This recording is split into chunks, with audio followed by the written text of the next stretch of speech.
इस देश में आदरणीय मोदी जी, उत्तर प्रदेश के मुख्यमंत्री आदरणीय योगी जी की लोकप्रियता पूरे देश और प्रदेश से बढ़ रही है। और आज उनके सरपरस्ती में जो उत्तर प्रदेश में घोसी विधानसभा का चुनाव होने जा रहा है, सारे समीकरण ध्वस्त हो चुके हैं।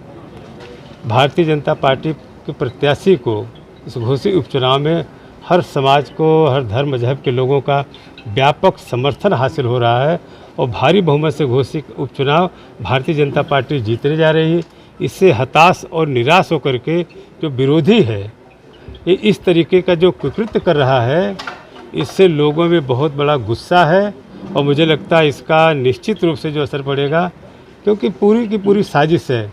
क्योंकि हर तरह का जो उनका सामाजिक वो था पार्टी का, वो पूरी तरीके से बिखर चुका था। इससे हताश और निराश होकर के इस तरीके के जो विरोधी दल के लोग जो कुकृत्य कर रहे हैं, इसका जवाब 5 तारीख को पूरे घोसी की जनता जो है कमल के बटन दबा करके पूर्ण बहुमत, भारी बहुमत से जिता करके इसका जवाब देंगे। घटना बताइए, क्या घटना हुआ है? क्या घटना हुई? भाई हम लोग तो यहाँ से डांडी पे मीटिंग करके गए। डांडी से मीटिंग करके बाद अदरी चट्टी पे पार्टी के कार्यकर्ताओं जो बूथ के थे, सेक्टर के प्रभारी अध्यक्ष थे, उनके बीच में पार्टी की मीटिंग होनी थी। जो हम लोग गाड़ी से उतरे हैं, लोग जिंदाबाद का नारा लगा रहे थे। उसी में से कोई लड़का आया जिसने स्याही फेंक करके तुरंत वहाँ भाग गया। इसका मतलब कि चूँकि वहाँ पे अक़लियत के लोग ही बड़े पैमाने पर रहते हैं, ये वहाँ के माहौल को ख़राब करने के भी बड़े पैमाने पर जो साजिश की जा रही है, वो साजिश के भी लोग समझ रहे हैं। इसलिए मैं कहता हूँ 5 तारीख को जब वोट पड़ेगा तो कमल के बटन दबा करके सारे समीकरण ध्वस्त हो गए हैं।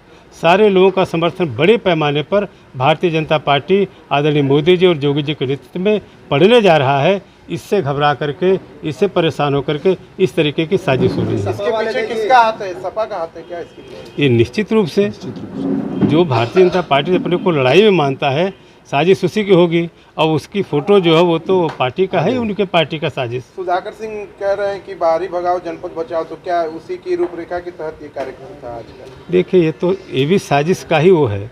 यहाँ की जनता ने एक बार नहीं अनेक बार, मेरा घर है जहाँ पे आप खड़े हैं, मैं यहाँ का रहने वाला हूँ, और यहाँ की जनता ने एक बार कई बार मुझे पार्लियामेंट से लेकर विधानसभा में भेजने का काम किया, मंत्री बनने का अवसर मिला। क्योंकि हताश और निराश हैं, इस तरीके से वो बातें कर रहे हैं। आप जानते हैं जिस तरीके से पूरे घोसी विधानसभा का ये दलितों का हत्यारा जो है समाजवादी पार्टी का प्रत्याशी, जो ब्राह्मणों का हत्यारा है समाजवादी पार्टी का प्रत्याशी, ये पूरी तरीके से हताश और निराश हो चुका है। इस तरह से इस तरीके का कुकृत्य कर रहा है और इसका बदला 5 तारीख को कमल के बटन दबा करके पूरे हर समाज के लोग इसको देने जा रहे हैं।